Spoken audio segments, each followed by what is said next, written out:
చూస్తున్నారు కదా, నాకైతే డైరెక్ట్ గా చూస్తే ఇదైతే వుడ్ లానే అనిపిస్తుంది మీకు చూడడానికి. ఫినిషింగ్ వచ్చేసి ఎక్కడ కూడా మీకు ఐరన్ అని అనిపించదు. మీరు కావాలంటే వెళ్ళి ఎక్స్పీరియన్స్ సెంటర్లో కూడా చెక్ చేసుకోవచ్చు, లైక్ దీన్ని టచ్ అండ్ ఫీల్ ఎలా ఉంటుంది. అండ్ ఈ కలర్స్ వచ్చేసి క్లయింట్ రిక్వైర్మెంట్ సార్, లేదంటే మనం వాళ్ళకి సజెస్ట్ చేసామా? టోటలీ క్లయింట్ రిక్వైర్మెంట్ అండి. అంటే as a designer we'll suggest them, వాళ్ళకి ఎట్లాంటి కలర్స్ సూటబుల్ అవుతాయి, వాళ్ళ టేస్ట్కి తగ్గట్టుగా ఎట్లాంటివి బాగుంటాయి అనేది వీల్ సజెస్ట్ దెమ్. సో మనం ఇచ్చిన చాయిసెస్లో వాళ్ళు సెలెక్ట్ చేసుకోవచ్చు. We have a very huge colour palette అండి, అరౌండ్ 60 to 50 కలర్స్ ఉన్నాయి.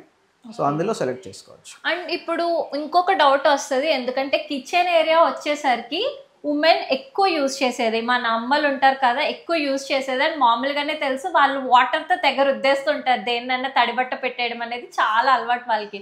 అంటే సార్ ఇప్పుడు ఇది ఐరన్ అంటే స్టీల్ అన్నారు, మనము రస్ట్ పట్టదన్నారు, బట్ ఓవర్ వాటర్ అనేది జరుగుతుంది కదా కిచెన్లో వచ్చేసరికి, ఓవర్ యూజ్ ఆఫ్ వాటర్ అవుతుంది.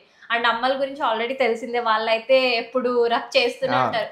సో అంత ఓవర్ గా అయినా కూడా మనకి ఎట్లాంటి రస్ట్ ప్రాబ్లం అయితే ఉండదా? ఉండదు. సో రస్ట్ ప్రాబ్లం ఉండదు. అండ్ ఓవర్ గా మీరు క్లీన్ చేసినా కూడా these are completely scratch resistant అండి. ఓకే.